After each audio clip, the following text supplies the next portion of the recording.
picked the wrong week to quit sniffing glue. Oh, look what you've got two jacks. You got a half Fizbin already.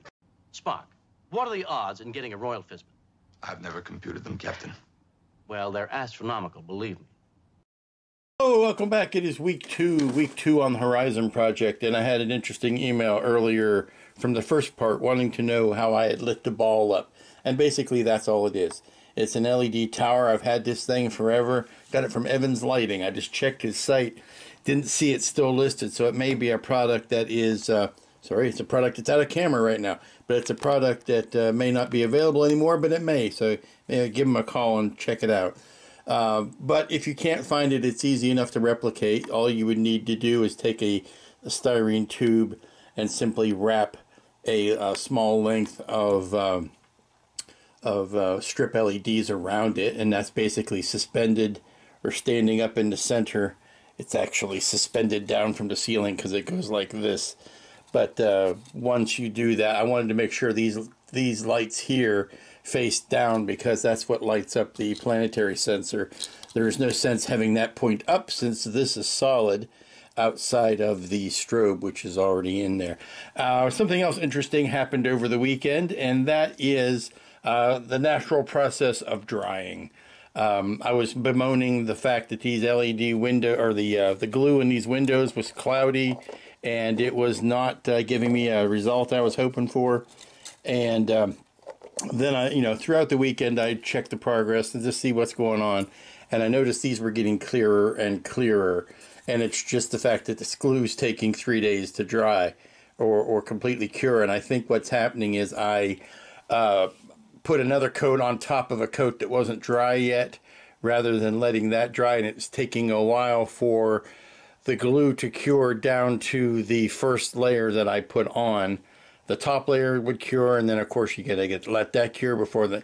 Anyway, it seems to be working. I think I'm going to try to maybe take a heat gun and see if I can speed the process up on some of these windows that haven't quite...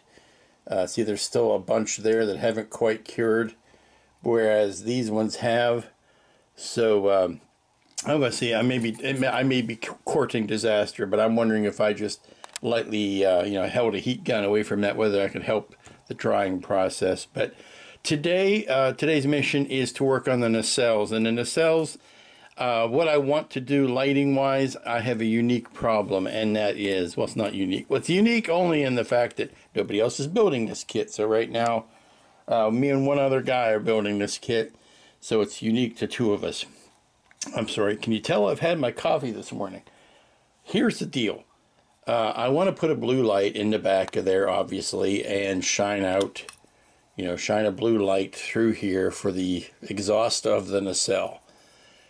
And to do that, you have to realize that this insert is living right about here. That's where the insert is. So to put a blue light, I means I have to put a blue light somewhere in this area. So I say get in camera somewhere in this area and shine it out back through here. But I'd also like to put a strobe as far back as possible. So I'm going to run into a problem with the blue light shining at the same place where the strobe is. Now, in the good old days, and I say the good old days hesitantly because, this is a question of trading one problem for another. In the good old days, this might have been a two-piece tube. How they would, take a perfectly round cylinder and cut it into two pieces so that you had to put them together, glue them together, and give you a nasty seam down here. Well, I don't have that nasty seam, but I also don't have access to getting in where I would like to. Everything I need to access or put in here, I have to push down through one of the ends. I can't cut this thing open and set it down in. So I've got to make some sort of little baffle here that gives me a blue light that shines out that way, but also allows a non-contaminated white light to come up through. So that's the quandary I'm finding myself in. I think what I want to do is cut the hole for the strobe, put it in there, and then work around it when it comes time to putting the blue cup with the bulb around it. I may have to light block it all off and then put the blue light around it. So that's where my head is today, and let's get started on it. So I think I've got a good middle ground for the blue light and strobe light conundrum here. This is the little lighthouse LED that looks like, let me see where the other one is. Looks like this with the wiring on it. I love these bulbs, by the way. They are just so sweet. They work so many different places. But I digress. Getting that up through that hole there. And then rather than pushing this all the way back, I'm going to push it about halfway back, which still gives me the nice recess, but allows me to put my blue light. I was trying to figure out the best way to house that. I want to put a white backer on this. And by putting a white backer on it, then I'll get the blue, rather than you seeing the bulb through the holes, it's like a diffused area. And I can put a blue light in a middle of a piece of sheet styrene and push it into that hole. I use this as an example. Push it into the hole to where it backs up to that stop that Jack has designed in there. And then I can put the insert in front of it, and it will give me the room to do both lights. I just won't have this won't be as far back as it was originally designed. So let's see how that's going to work. Okay, I've just spent the last few minutes chasing some wires and running them through, and I got to tell you, probably one of the greatest strengths of Jack's engineering on this kit is also providing the biggest challenge, and that is this piece. Now, luckily, I have another sample that I can show you without getting into the kit that I've just worked on. But this is cast. See, there's the old nomenclature. This was printed as one piece. This is a singular piece 03D printing. And what it does is it guarantees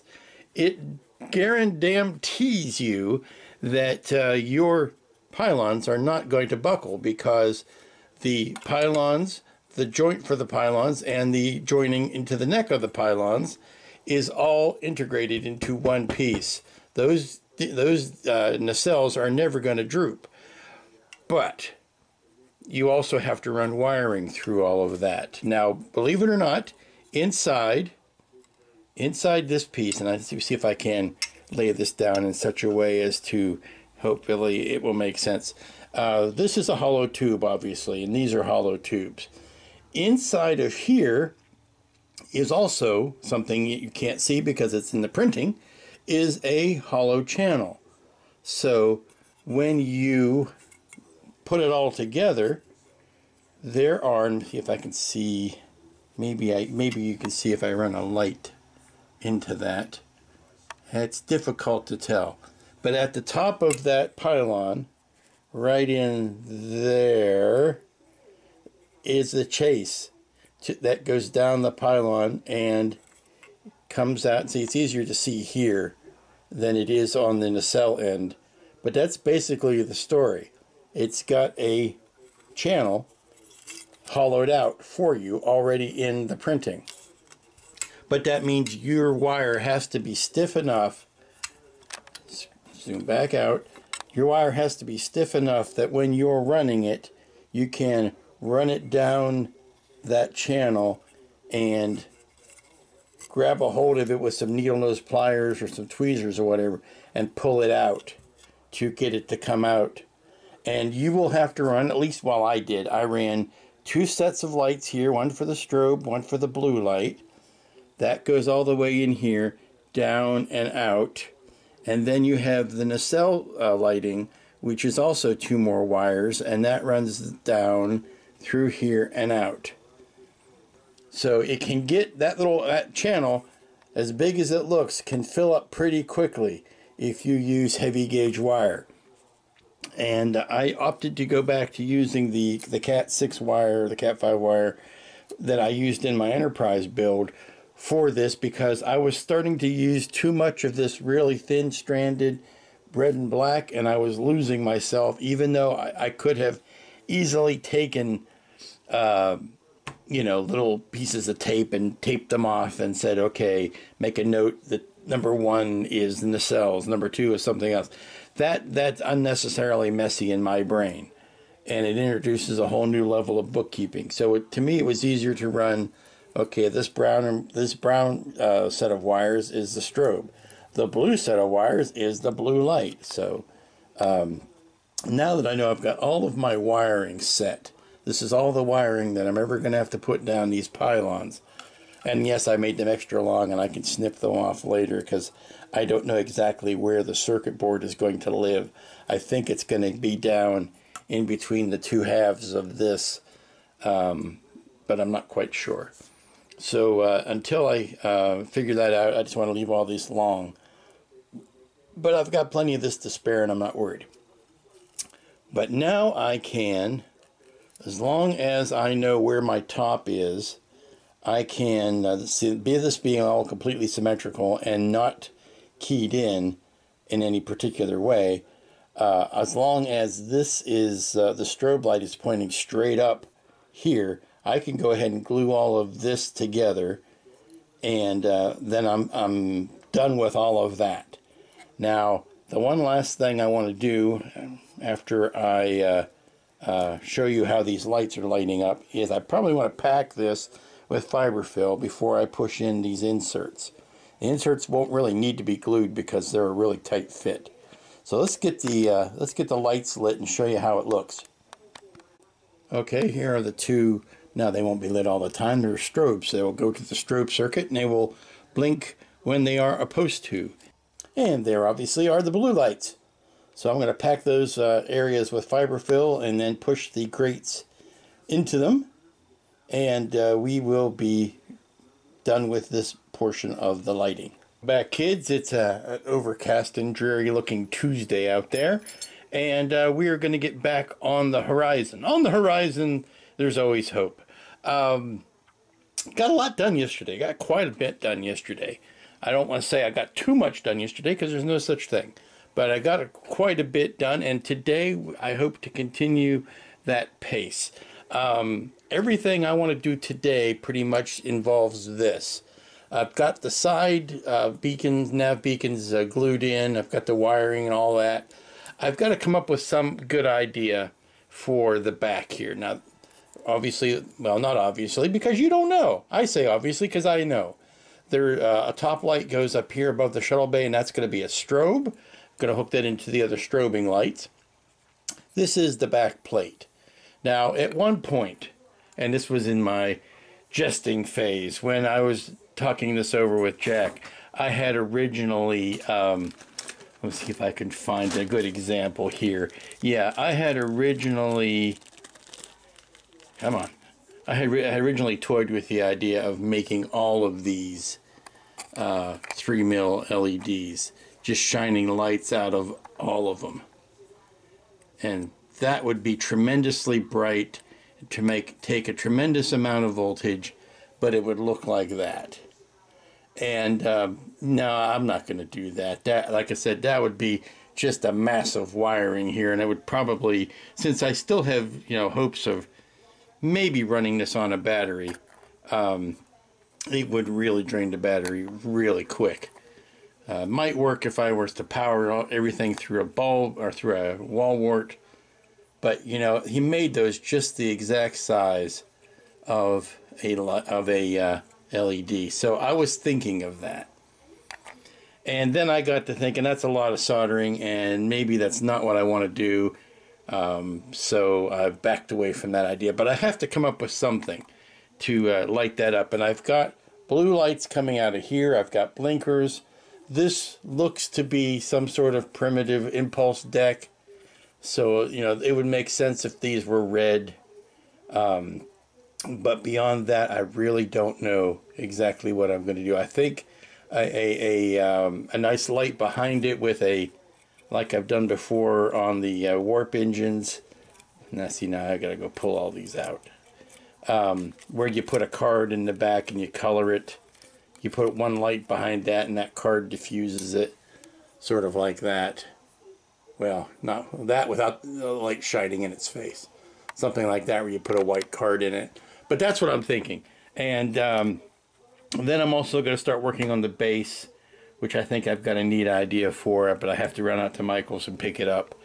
So that's what I'm kind of where I'm at today. I want to get all of this closed up today if possible so that I can start concentrating on the painting and the decaling of it. Now, every day that goes by, these windows get clearer and clearer. So I'm quite happy with the idea that that glue is just taking its sweet time to cure. And we'll work on the painting. Now, the last thing to do here would be to glue the top of the ball down to the bottom, and I'm not quite sure I'm ready for that yet. Here you can see I've got the navs in, so I have to decide, am I done with that? Am I ready to close it up? If I am, then everything is just a question of wiring from here on out. So let's hop to it. Okay, this started off as one of these stupid ideas that I've got to do to, you know, prove to myself that it's a stupid idea. Sometimes I obsess on a thing, an idea, a notion, and I can't move past it until I've either proven it or disproven it. So what I've done is I've taken 9 LEDs and I've put one in each hole, and this is only half. This is only the top half of this entire piece, and this is the knot of wiring it comes down to. Now, if I need to do this, if I decide this is what I want to do, I've got plenty of room for that. So wiring, the tightness of the wiring isn't really an issue, although I would shorten all this up so that the knot doesn't go all the way back to there. But this is 9 3mm LEDs with the resistors on them and everything, running to a single battery. And this is what happens when you put power to it. Boom. And I'm sitting here going like this, and it is bright. It is mag LED flashlight bright. It is really bright. So is this a bright idea? I got to tell you that I'm more in love with the look of this when these lights are off, with the little glass LEDs sticking through each of these holes. But I think I can look at it now, and I can see the battery draining. So this would have to be run on the wall wart, and it certainly would have to be on its own switch, so that I could have the rest of the lights lighting, and then have this engine on a switch where I could, you know, turn it on and bam, it comes on. It is way too much to be on there all of the time. And I think the camera's even blowing it out to where you can't see the individual lights anymore. There you go. That's how darkened down it has to get. But I can see, since I turned it on, that the battery has drained a little bit. So, whew, and I don't know how much that would warm up a. I should try that. I should put the transformer on it and see if the transformer gets too warm for doing that. But I really like that look. Let's try the other way. Okay, here's a second, certainly lower impact lighting solution, and that is a simple, put a white, a very thin sheet styrene backer on this, run a strip of LEDs here. Now I would probably double that up and use a cool white rather than a warm white there, but this would allow me to tint, by painting the back of this, it would allow me to tint these colors red the way I wanted to. I think that's going to be the better solution. It's certainly not going to be as dazzling as having 18 3mm bulbs sticking out, but by the same token, it's not going to blind you, and it will help keep power consumption down. I think that's the way to go. Okay, so I'm back from my little errand run, and this is what I was talking about. I may have mentioned it earlier, but I went out to Michael's and picked up this. It is a wooden book. It's meant to be a curio or a keepsake or whatever, but it looks like a book. It's made of wood. It's a wooden book. And this is what I'm going to be using for my base for the Horizon.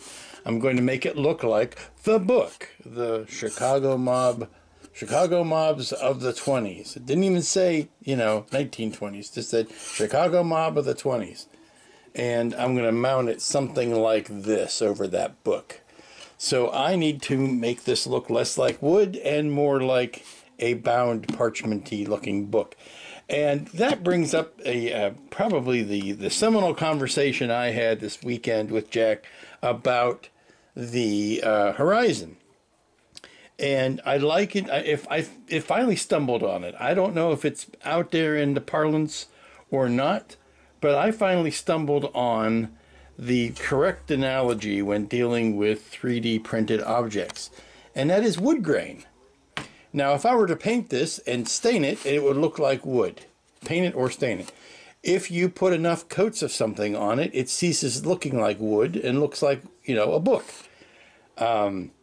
But I'm going to have to put a wood sealer on here and then paint many coats of primer on it, or else it's going to continue to look like wood. And that's the same as it is with 3D printing. This could be likened to wood grain. The striations that you get on a 3D printed object look like wood grain. Here's an example. This is a pattern that Jack introduced here. The paint and the primers were somewhat successful in filling that in, but not completely.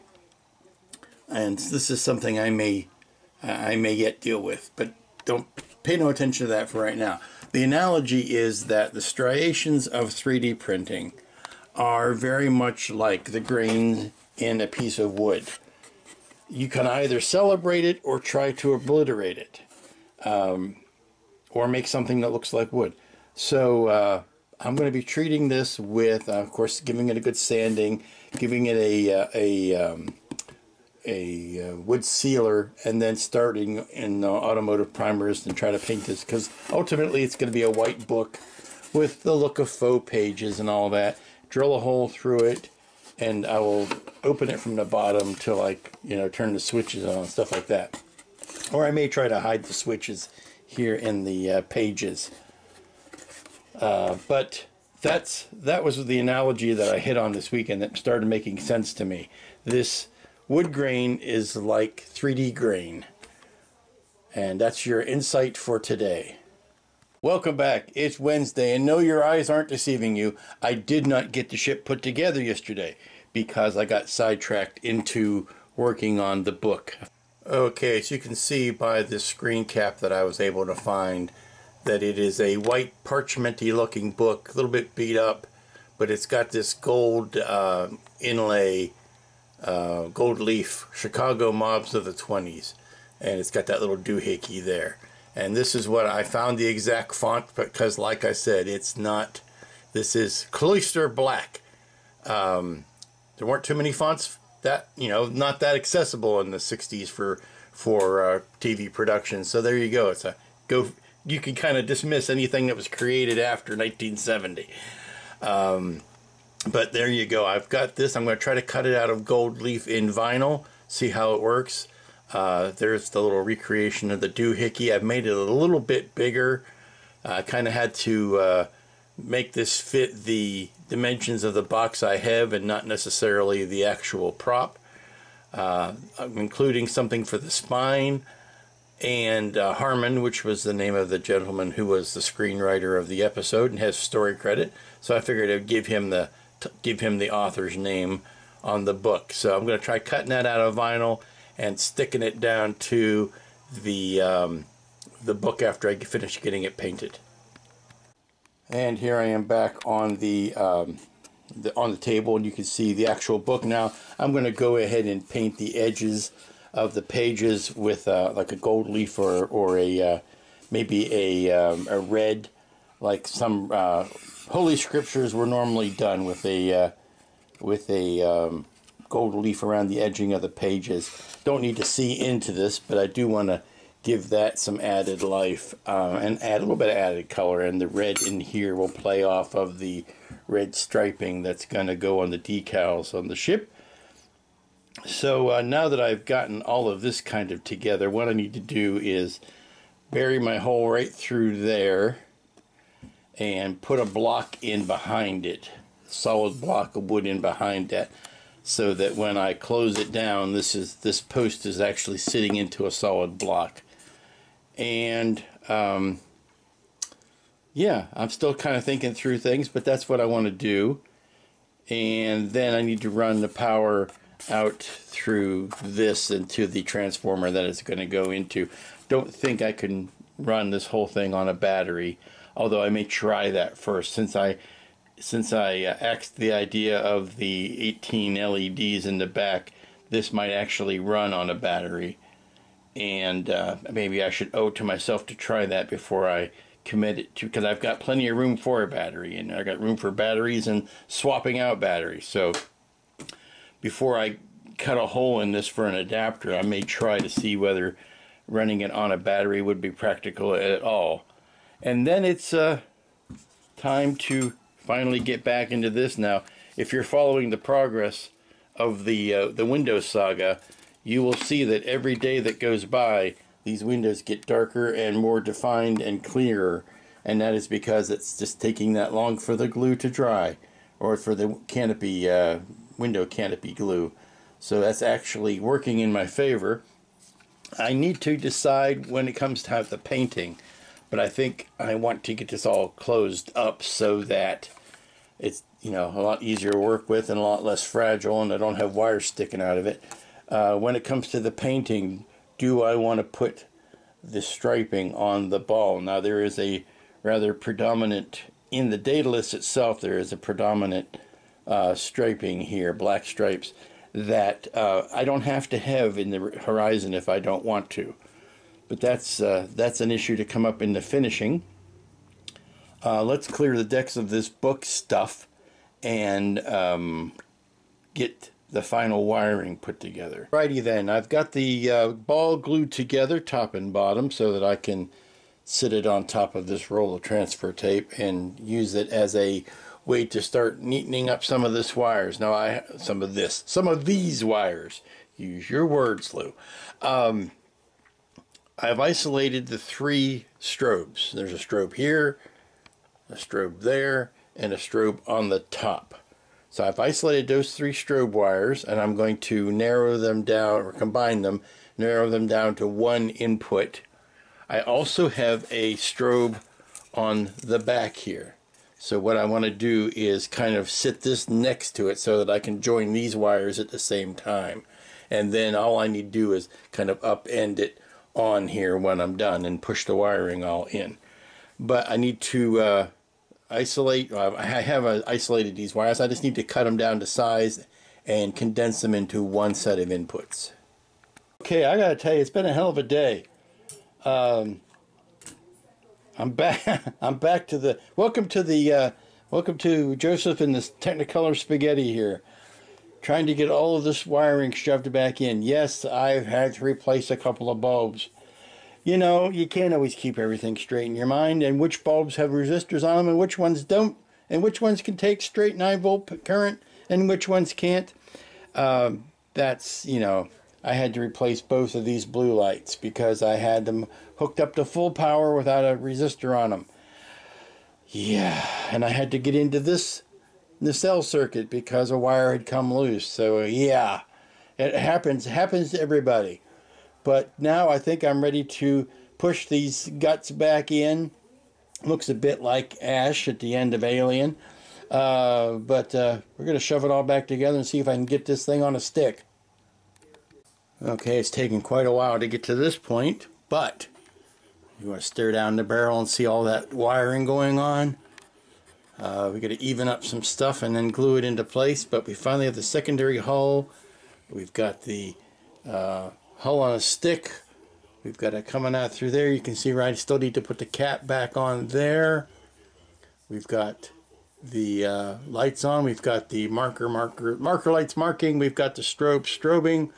One unfortunate side effect is those strobes, when they are not supposed to be lit, are coming up blue. I'm going to learn to live with it. I'm going to lose sleep for about 20 seconds over that. What that happened was back when I had to replace those blue lights, I lost my isolation, for lack of a better term. I had those isolated, but when I had to put the new blue lights in, I lost that. So all I need to do now is pop the end cap on. You can see the control card is right here at the end should I need to get to it. I have learned that it's fairly easy to take these parts apart. So I'm not going to put a lot of glue in it, but I'm going to put some. But there you go. That's the end cap over the back end. And if I get that on, I will have the final bit of construction done, and then I will be ready to paint this thing. And it's Wednesday now. That gives me Thursday and Friday to paint. I think I can handle it, getting that painted and on the books. But I need to walk away from this for a while because this has been beating my butt, and I am starting to lose patience with it. Well, good morning. It is Thursday, and as you can tell, we've got the Horizon on a stick all nice and lit up. Today we're going to talk about painting and getting ready to put decals on. Now, there's a lot of different schools of thought about the Daedalus class, and what I like about this and making the Horizon is I'm going to do pretty much what I want to do. There are some general consensus ideas about the color scheme and what details need to be added, and I am probably going to scratch build some details back onto this.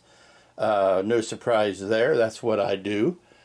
And after that, we're going to add it to the book. Now, the book I've been working on kind of feverishly last couple of days, and I just painted in the pages this morning. And this is one instance where streaking actually works in your favor. This was painted white, and then I just, with a brush, painted on some Tamiya titanium gold like the leafing of a page of a book would be, of a sacred text. And it looks, if you streak it right, if you drag the brush down over it right, it looks like a multitudinous number of pages. So what I want to do is a little bit more weathering on the top of this, and then I will be ready to add the vinyl. But of course, I think before I do that, I want to drill the hole for the stand that's going to go through here. I've reinforced this, and when the ship goes through there, the wiring obviously will come out maybe the bottom or the side. It won't pinch all the way down to the bottom, but I've got the holes drilled in for the adapter and the switch. So once I get all of that in, I can install the electrics, and then we'll have the base ready to go. Now, I've got the ship on a temporary base over here while I'm painting it, and I think that's the way I'm going to work on it. As you can see, all the nacelles are nacelling, the lights are lighting, the strobes are strobing, the marker lights are marking. So now's the time to come back into this and give it a good, how do you do with some paint? Okay, so I went back to the book because I'm obsessed with finishing this book. And I just did a little staining with some MK mud. No, that's Vallejo mud, I'm sorry. It's the Vallejo light brown splash mud. And I just put some on a rag and wiped it over the top. And then I went over that with a little bit of light gray. And put some into the creases and stuff, and that's good enough for right now. Then I hit it with a just a very light coat of the white primer, just to dull some of that aging down. I thought maybe I got it on a little too heavy. So now what I want to do is hit this with a satin so that I can put the vinyl down, and the vinyl would like very much to have a glossy surface. It's like a decal. The glossier the surface it has to stick to, the happier it is. And then I can maybe do a pass of weathering over top of that, but that'll give me the gold highlights, and then I can finish it up and install the electronics in it. And I may go over that one last time with the gold to kind of bring up some of those pages, but I don't want to overwork this. It's a nice base, but it shouldn't really overpower the ship. It should complement the base should complement the ship, not overpower it. Okay, because I just can't give up on this book right now, I want to go ahead and stick this down. So what I'm going to do is measure it off very carefully, make sure it is centered, and you stick one edge down, you pull it up, you flip it back, you pull the transfer paper off the back of it, and then you lay it down. So Next time you see this, it should be on the books. And there you go. It's the book. Hey, Pally, don't disrespect the book. And the post will go like that, and the ship will be right above it. So there you go. That's your final look at the book. Well, actually, I got to put the wiring into it. So it's your almost final look at the book. Doing some starting painting work on the Horizon. I've got the windows all masked off, of course, and I've got a couple of areas that I want to keep. Well, I got the Bazaar Collectors masked off, but wanted to keep these areas the original color. What I'm doing basically now is putting in a darker accent color that I'm going to cover over, particularly on the ball, with the horizontal and the latitudinal and longitudinal striping that goes on here. And then I will paint a lighter color over top of that. But for right now, I'm just letting these bits dry. And I'm also taking the opportunity to go in with a little bit of putty here and there. The back ends of the pylons on Jack's print were kind of problematic. They were not as well rounded and defined as the fronts, so put a little bit of putty on there, and I'll sand those up in a bit. But I'm starting to get to the painting. Okay, I'm getting ready to paint just the globe part right now, or the ball part. I'm not going to worry about the rest of that today, but I've got the trenches, or the gray. What I want to keep this gray color, I've got that taped down, and what I need to do now is put a lighter coat over top of all of it. Of course, you know the windows are masked off, but this will allow me to define these areas of the hull. Good morning, it's Friday, it's the last work day of the week, and hopefully, I don't know, but hopefully the last work day on this USS Horizon. Now, I have taken the liberty this morning to do in some hand painting on the secondary hull and the nacelles with some copper. One of the predominant characteristics of the Horizon is, or the Daedalus class, is the predominance of copper in the paint scheme. Now, because this is the Horizon, I'm painting it any damn way I want to paint it. But I'm sticking within, you know, some specified acceptable canon-ish type of color schemes, not introducing anything too wild, but taking liberties here and there. If I want to make that whole ring copper, by gum, I'm going to make that ring copper.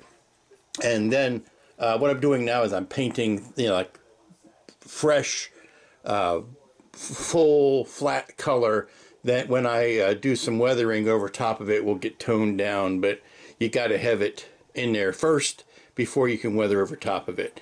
So, and I'm remembering that I still need to leave room for the decals because they'll be bright and red and all that kind of stuff. So I don't want to try to get all of my color from the paint because there, like I said, there are decals to come. And my goal is to get this, even if I don't get it complete to the flat coat stage today, I want to at least get it painted and get the decals on it. And then maybe and get it mounted to the stand, and then maybe I come back at a later date and put a flat coat over. But we'll see. We'll see how the day goes, so to speak. I am more or less finished with painting of the ball from yesterday, kind of working my way back. And then when everything is done and I've got it mounted to the stand, I want to give some final thoughts on the project, the process of working with 3D and all that kind of stuff. I can do all of that, but I do want to kind of wrap that up after I am done. So let's get back onto the nacelle and the bottle, the secondary hull bottle painting. Okay, I think I'm happy with how the engines, or the warp engines and the secondary hull turned out. I am curious to see how well the striping on the ball is going to show up. So let me take those masks, or those vinyl bits off now. And then, excuse me, then I think we'll be ready for a, we'll let it dry obviously, but I think we're ready, next step, for a clear coat. Get ready for decals. And there you go, the vinyl has been removed. You get the distinctive outlines that usually dominate the ball of a Daedalus class. And now it's time to just let this dry. Did some painting in on the top there. To let this dry, and then we'll be ready to put a actually, you know, gonna let it dry for a while, and then I'm going to take the window masks off, because I don't want to put clear coat over window masks, because that has a tendency to make them gummy, and I don't know how that would react to the canopy glue windows that are underneath it. So let's remove those window masks first, and then we'll be ready for clear coat and then decals. Okay, so I've thought about it a bit. Went to lunch, came back, and took a second look. I thought about it before I even went, because when I was putting the clear coat on it, something became obvious to me, and that was that the ball is much sharper and whiter than the secondary hull and the nacelles are. I like all of this smudging and scorching and shading, but it looks like a different animal than the ball does. So what I want to do is put some more white or brighter defined, well-defined shapes in here. I think it may be the fact that once I took the tape off of here, all of these crisp lines weren't melding with the way the rest of the ship was painted. So I think what I'd like to do is go ahead and remask these windows just on the secondary hull. I think the neck is fine, but the secondary hull, I need to remask those windows and introduce a little bit more definition to some of the panels. Alrighty, I brightened up the back half of the ship, added some more white to it, and actually toned this down by lightly spraying over it together, so it's kind of more of a cohesive unit type of deal. So I'm going to let this dry for, I've clear coated it, going to let it dry for about half an hour, and then we're going to start putting decals on, because we're getting into Friday afternoon, and you know what that means. It means I want to be getting finished. So I won't have the final flat coat on it, but I will have, see, I'm getting the decals ready, I will have the decals on it. And there you go, folks, the finished USS Horizon. The only thing left to do would be to put the ultimate flat coat over top of the decals, which I will not do until tomorrow anyway. So drink it in, folks. Should be done. And she sits mightily on top of a replica of the book. And we'll switch here on the side. Turn it back on. Boom. Now this bottom planetary sensor has been installed since you last saw it. It was the last piece to get glued on with a little bit of microcrystal clear. But there you can see the registry. 176 USS Horizon. We're just going to leave this book here. What could go wrong? My kind of crew. My kind of captain.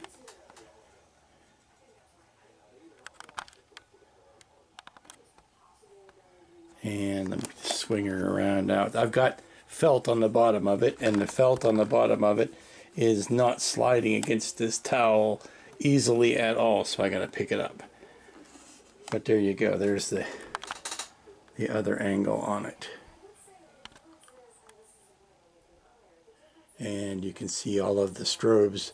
They are strobing. You can see the running lights. They are a running. There's a one on the back there and one on the side here. Now let me turn this thing around so you can see what the shuttle bay and the cells look like from the back.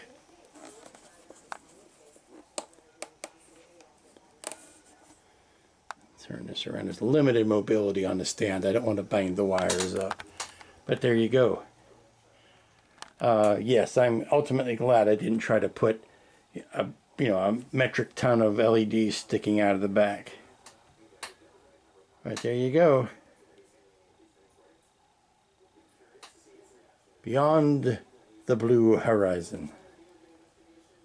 And another model kit is almost ready for the shelf. Like I said, one flat coat and she'll be done, and I'm going to catch up on some light reading. And there, dear friends, thereby ends the first experiment into the realm of 3D printing. Now, I was thinking about how I wanted to do this wrap up, and there are like three main aspects I wanted to center on. First one is viability. 3D printing is an extremely viable art form. The material itself, very easy to work with. It's a little bit harder than styrene. It doesn't carve quite as easily as styrene, but it is a lot more resilient than resin. Resin, if you aren't careful, you could sand detail away real easily. This is a little hardier than that. So you get the best of the uniformity of styrene, being that the inside and outside are uniform thickness, like something that's styrene injected. But you get the I don't know, the garage kitness out of resin out of this, and that people who can 3D print something, you're going to see a whole lot of subjects that would never warrant a release, or big model companies don't think that there's it would warrant a release in styrene. So you're going to see a whole big wide range of kits, and I think it's really going to destroy the scale market, because if I'm printing something and I want it to be this big rather than this big, by God, I'm going to make it this big. And if that makes it 1400 scale, then that's what I'm going to do. Or if I want to make it this big and it makes it 237 scale, that's what I'm going to do. And I have a feeling I'm not alone in that. So I think you're going to see there will be a purist, and there will be attempts to keep things, and maybe somebody will do a version of a ship in 1/72nd scale and then do their own as big as they want. I don't know why I keep doing this with my hands. I don't know what to do with them. But you're going to see, which reminds me of the old joke about the one-armed fisherman who caught a fish that big. What I was saying about the scale, I think it's going to be a non-issue in the years to come. If you're an enterprise builder and you want to build, a 4,000 scale, you can. I think that's the promise of 3D printing. Now the second thing is the design of this ship, which again Jack did from established canon with a little tweak here and there. I think it's beautiful. I think it turned out really well. He really did a good job at breaking down these kit parts. Now, I will say this to the audience at large, but particularly you, Jack. Going through the struggle of actually putting this together, and I'm sure you're going to do the same when it comes time to building yours. The nacelles were one thing, but building the second part and getting all the wiring stuffed in and getting the circuit board in there and getting everything kind of closed up was a bit like a ship in a bottle type of aspect, because you're working down the length of a tube and you only have the opening on the front and the back of the tube to get access. So like I said, it's a little bit like working on a ship in a bottle. Let me set this down. The recommendation I would give to you about that would be, I know it's old-fashioned, but it's probably the reason why they did it, was rather than making these solid tubes, and I know the temptation with you got a 3D printer is to print as much of it all in one piece as you can, but you're making a model kit and start thinking like a model builder. I don't mind this being a 20-piece or a 30-piece kit as opposed to a 4-piece kit. So I know it's harder on your end, but also because you have to break it down before you send it to print. But here's something that you might want to consider in your next build, or even on this one.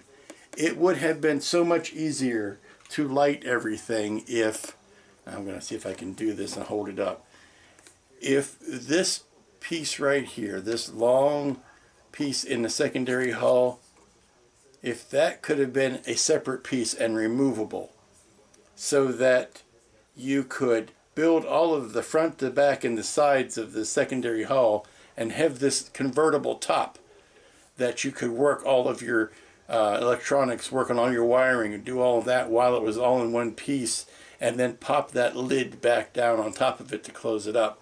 That would have been, and you know, if that's not clear to you, Jack, let me know. I'll explain it to you better. But that would have made it a lot easier to join all of the wiring in here, and then pop this one last piece down on top of it, rather than trying to build from the front and from the back like it was a ship in a bottle. Again, the nacelles weren't as big an issue because you only had to put the light in the hole and then run the wiring up. I will tell you that this piece here with the integrated pylons, beautiful. That was a genius piece of engineering there. And even the dome, the globe being in two parts, very fine. Worked out very nice. I still would have liked to see the top of that, this top section perhaps as an insert. Make this without this whole bit here, and then join that up from the inside. That would have allowed me to get in and around that and sand it better. Something to think about. But that's all I've got to say about that, really. Oh, and if you're going to do any bigger than this, go ahead and provide the windows, either on a clear or whatever. The glue was fine. It ended up turning out to be not so bad. The longer I let it wait, the more it cured, the more cleanly or more clear the windows got. If leaving them empty and open and no plastic or anything in them at all, it doesn't appeal to you, this is kind of an in-between. It's not really big enough to use a dental acrylic. It's too big to leave open. Maybe you want to go with the glue that I used, or this UV resin. I'd like to try that. I don't have any of that around here. I would like to try that to see how well it would work. Might be a good solution. If you're going to do that, you might want to eliminate the windows in the neck, because you can't get into them unless you can't. I mean, you really can't get into it. The only way I could get to them from the outside was with the drop of glue and working them that way. And I don't know if that resin works the same way, but those were the problem ones, because there was no access from the inside like there was on the ball or the secondary hull. Another thing, this is just a bit of bookkeeping here. Check your clearances on the secondary hull for the decal over those and where it fits over those windows. You might either want to make the text a little smaller, move the windows down a little bit. I don't know, something to think about.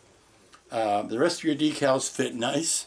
I went ahead and put, whether you notice here, I put a third one on the top, the third short one. You put two sets of those in a decal sheet, and I used the extra one right there because I think it kind of acts as a precursor to the stripes on the secondary hull of the Enterprise or the Constitution class, where you have the three stripes with a little chevron at the front, but it's one long one and two short ones. I kind of like that look there, so that's what I was emulating. And I think that's about it. Anything else I can tell you in person on our next chat, but that's going to do it for this 3D Starship build. And again, it was a fun thing to work on. If we can somehow work on getting higher resolutions and faster print times, to me that seems to be the only place where 3D printing has yet to really, at least filament printing, not the liquid resin printing, but the filament printing. Those are the only two frontiers left to go to, and that is tighter resolution and faster printing times. And you know, like all things, you know, computers get faster and cheaper, so I'm sure the 3D printers are going to get faster and cheaper. And you'll be able to build one of these or print one of these on your own home desk. So until next week, which I don't know what we're going to do next time. I'll have to go through the stash this weekend and see what I've got. Until next week, y'all be good to each other. Be good to each other. And we'll see you here next time.